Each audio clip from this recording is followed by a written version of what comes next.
In Cucuta, the first sign of death wasn't the starving children or the dying cattle, it was the silence of the earth. The soil turned pale and stubborn, refusing to take seed. The streams dried up one by one, their muddy bellies cracked open like the lips of an old man too proud to ask for water. And overhead, the sky remained cruelly clear. No clouds, no thunder, no mercy. I was 13 when the drought began.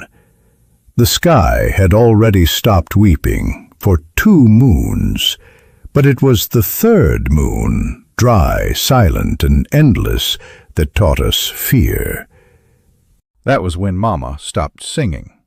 She sat on the floor of our main room, beside the broken calabash we once used for palm wine.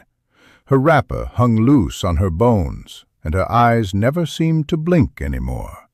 They stared always at the straw roof, where a hole had grown wide enough to show the stars. "Oh, Rain," she whispered, "where are you? This suffering is too much for us to bear." I knew she was praying, not asking. Cucuta did not speak to the gods like equals. We begged. We traded offerings and sacrifices for harvests, for fertility, for protection. Now even our priests had no words left to offer.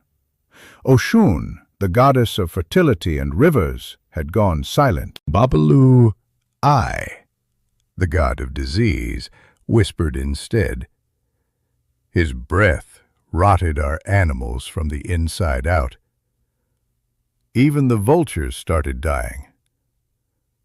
And still, we called our king a divine one. Before the drought, our family was respected, envied. Papa was a proud landowner. Our big hut stood near the square, tall enough for the royal drummers to hear us laughing during feast nights.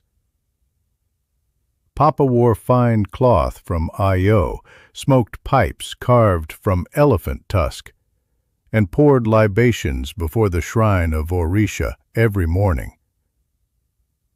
His friends, Papa Bisi, bold and loud, and Papa Ajoka, always contemplative, shared kola nuts and palm wine on our porch while servants kept their goblets full. But as the sun stretched itself across the months, things changed. One by one, the servants left. Some disappeared into the night with what remained of our dried meat. Others simply stopped returning after fetching water. And when our last cow began to wobble on its legs, coughing up yellow bile, Papa said nothing. He walked outside, took his cutlass, and killed it himself. "We will not eat cursed meat," he said. We did anyway. I remember the night I first tasted vulture meat. I'd helped one of Papa's remaining servants chase the bird off a carcass, one of our goats that had swollen and burst beneath the sun. The bird hissed at us, furious that we dared interrupt its meal.